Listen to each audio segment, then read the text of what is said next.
Hi, this is Apolo Ohno, and I hope you enjoy my book, Zero Regrets, which will be available on CD and for download October 26th. I think listeners might be surprised to learn a lot about me. In the book, we talk about many things that I've never talked about before in the media. So in reality, I really open myself up 100%, and I let all of my emotions out, all of my insecurities, all of my walls essentially had to come down, and people saw and knew, and my writer was able to capture a lot of these things about me that I never shared before.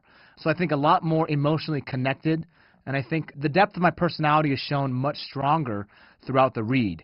And hopefully people can relate to some of those stories that I share, and at the end come out of this book feeling stronger and more empowered themselves. Well, I recorded my audiobook in Salt Lake City at the Metropolis Studio. Salt Lake was my first Olympic experience in 2002. It was really the blossoming of my career, and I think even still today, the Olympic spirit is very much alive and vibrant within this community. So I feel like I have a tie here and always will for the rest of my life. The people, the culture, it really is a beautiful place, and I have a piece of history of myself and my heart is within this area in the country. So yes, it's got a very significant place in my heart, and it's very significant to the book as well.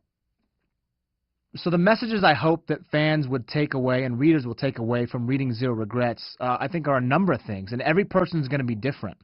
Whether it be they can relate to some of my stories as a young child, or growing up as a man or a young boy, or facing some of the challenges and obstacles and coming out of them alive.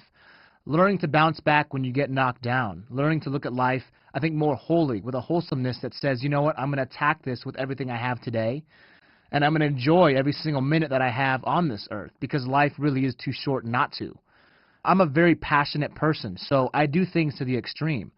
And it's a good thing and it's a bad thing, but at the same time, I really live life, you could say. When I have fun, I have a lot of fun.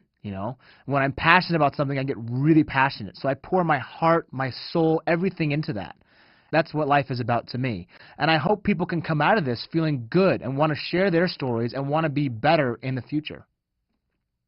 Well, the recording process was actually pretty long. It was very intense. We were on a very short timetable, and I was traveling like crazy during this recording process. So when we had the time and we had the hours, I was put into a recording studio and read the book over and over again until we felt like we had the type of emotion and tempo that we wanted it to read as. I didn't expect it to be so long. I didn't expect mentally it to be so draining.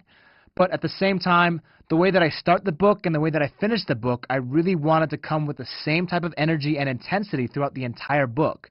Because as a reader or as a listener, they might press pause or they come back to it and they expect that same level of intensity that you have throughout. So it's got to be consistent.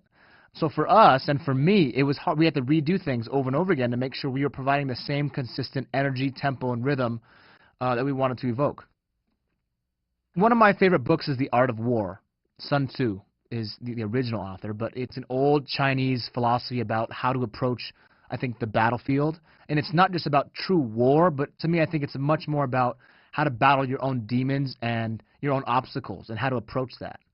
And I took it a lot way in context of how to approach my sport. When certain athletes and aspiring athletes come to me for advice, especially young Olympic hopefuls, I tell them a lot of the same messages that are within my book about the struggles that I faced and about how to really take themselves to the next level. I see so often, I see so many gifted people just let things kind of go to waste, and it kills me to see that. I like to see people not take anything for granted, and when they have a gift, when they have a talent, to really maximize it and to truly maximize it. So I try to ask them and get them to ask themselves, ultimately, is that all you've got, basically? And when they can answer that as a yes, they're on the right path. That's what I found within myself for these past Olympic Games and for other things in my life. Am I really giving 100% or am I holding back?